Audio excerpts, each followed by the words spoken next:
दोस्तों, यह कहानी हमारे बचपन की है। शायद हर किसी के बचपन में एक बार ऐसा समय आया होगा। याद कीजिए अपने बचपन को और इस कहानी का आनंद लीजिए।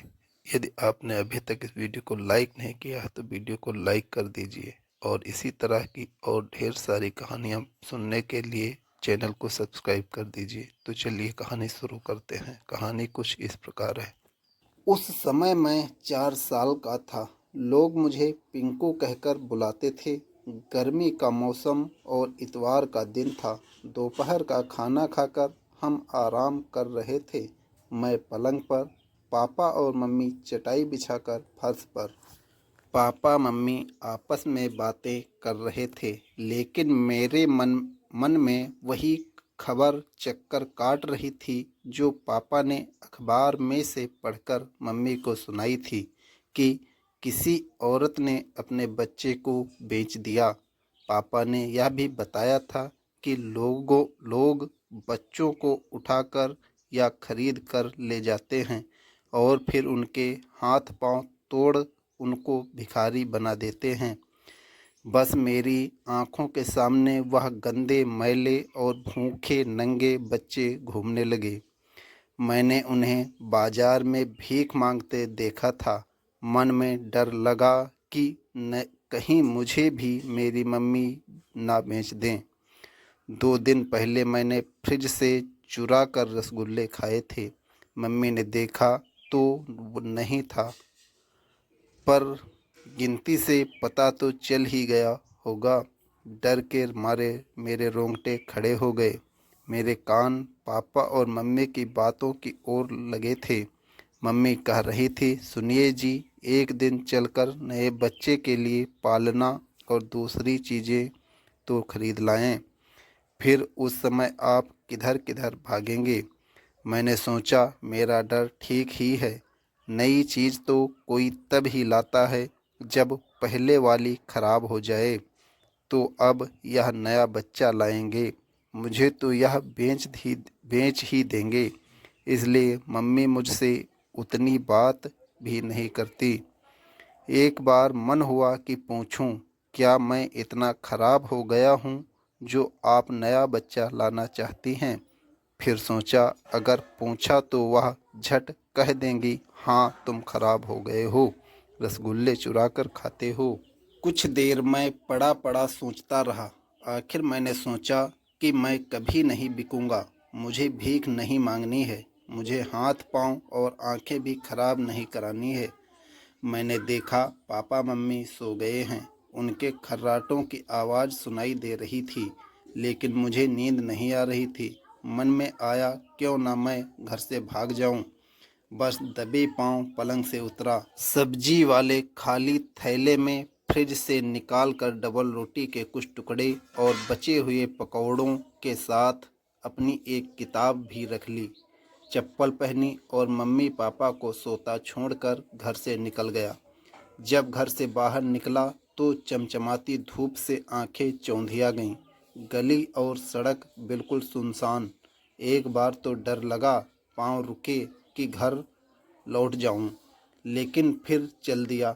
सड़क के दूसरी तरफ कुछ दूरी पर बहुत से सरकारी घर बन रहे थे। उधर ही चल दिया, लेकिन वहाँ कोई काम नहीं हो रहा था। वहाँ पर कुछ घर पूरे बने हुए, कुछ अधबने से थे। रेत, बजरी और ईंटों के ढेर पड़े थे। कहीं गड्ढे, कहीं टीले। गिरता पड़ता मन ही मन डरता मैं कई घरों में घुसा तो, लेकिन सन्नाटा देखकर डर लगा और बाहर निकल आया। फिर एक और खाली घर में घुसा। इसमें ईंटों का एक चूल्हा बना हुआ था और चूल्हे में राख भी थी। जगह जगह बुझी हुई बीड़ियाँ, दिया सलाई और दिया सलाई की खाली डिब्बियाँ भी पड़ी थी। मैंने दीवार में लगी खूंटी पर अपना थैला लटकाया। फिर दीवार के पास 2-4 ईंटें रखकर बैठने की जगह बना ली और वहीं पर हाथों को ठोड़ी पर रखकर बैठ गया। चारों तरफ सन्नाटा था।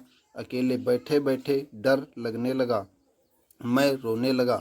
घर तो वापस जाना नहीं था, क्योंकि मैं बिकना नहीं चाहता था। बीच बीच में मुझे नींद भी आ जाती, लेकिन एकाएक जाग जाता। तभी थोड़ी दूर से बच्चों के बोलने और दौड़ने भागने की आवाज़ सुनाई दी। आ जाऊं? अभी नहीं। आ जाऊं? अभी नहीं। कुछ बच्चे आंख मिचौली खेल रहे थे और अभी नहीं कहने वाली लड़की की आवाज़ मेरी ओर बढ़ती आ रही थी। मुझे बड़ा अच्छा लगा कि मैं अकेला नहीं हूँ। इतने में 8-10 साल की एक लड़की मैले कपड़े पहने और छोटे भाई को गोदी में लिए दरवाजे से अंदर आई, किंतु मुझे देख ठिठक कर खड़ी हो गई। फिर बोली, अरे तुम कौन हो? यहाँ क्या कर रहे हो? मैं पिंकू हूँ, घर से भाग कर आया हूँ। कहते कहते मैं रोने लगा। अरे घर से भागे हो तो रोते क्यों हो? उसने कहा। मैं रात को कहाँ सोऊंगा?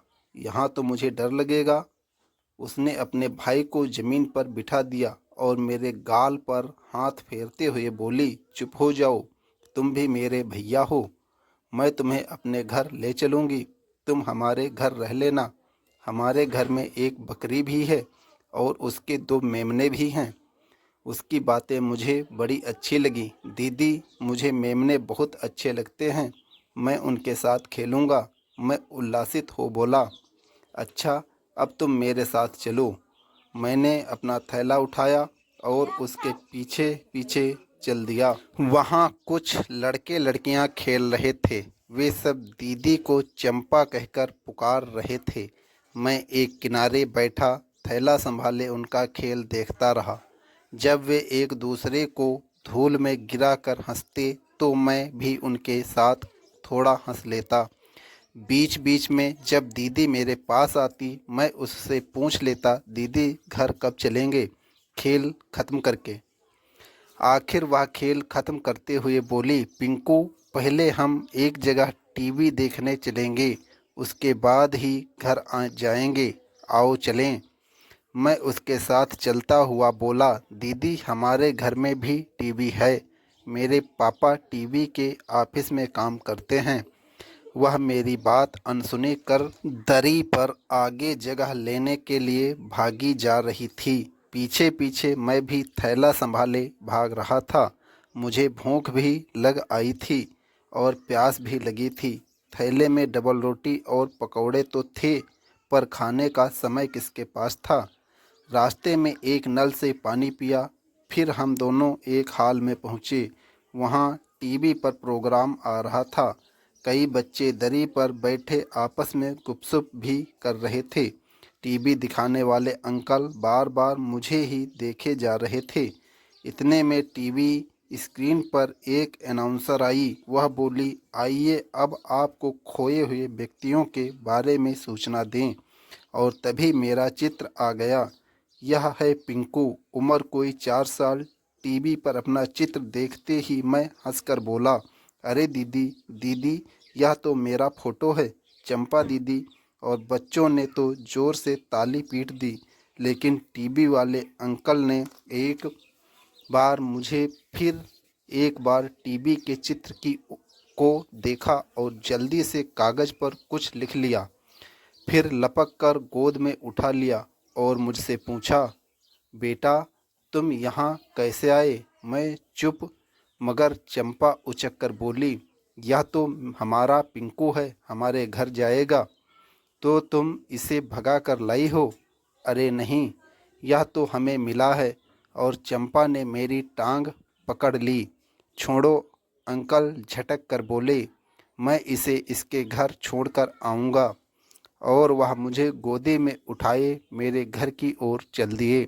पीछे पीछे चंपा और सारे बच्चे आ रहे थे। मेरी समझ में नहीं आ रहा था कि मैं क्या करूं। बत्तियां जल गई थी। मैंने दूर से देखा, गली में मेरी मम्मी 2-4 मोहल्ले की औरतों के साथ खड़ी बातें कर रही थी। हम जरा अंधेरे से सड़क की रोशनी में पहुँचे तो उन औरतों में से एक ने मुझे देखकर कहा, वह देखो, उस आदमी की गोद में पिंकू है। मम्मी हमारी ओर भागी हुई आई और टीवी वाले अंकल से मुझे छीनकर गले से लगाते हुए बोली, मेरा बच्चा, मेरा पिंकू। मैं भी ज़ोर ज़ोर से रोने लगा। वहीं पर चंपा भी अपने भाई को लिए चुपचाप खड़ी थी। टीवी वाले अंकल भी खड़े थे। मैंने मम्मी से कहा, मम्मी यह चंपा दीदी है और यह टीवी वाले अंकल हैं, यही तो मुझे यहाँ लाए हैं। अच्छा, माँ उन सबको घर ले गई। आपने भी कभी ना कभी ऐसी गलतियाँ अवश्य की होगी। हमारी कहानी इस तरह से समाप्त होती है।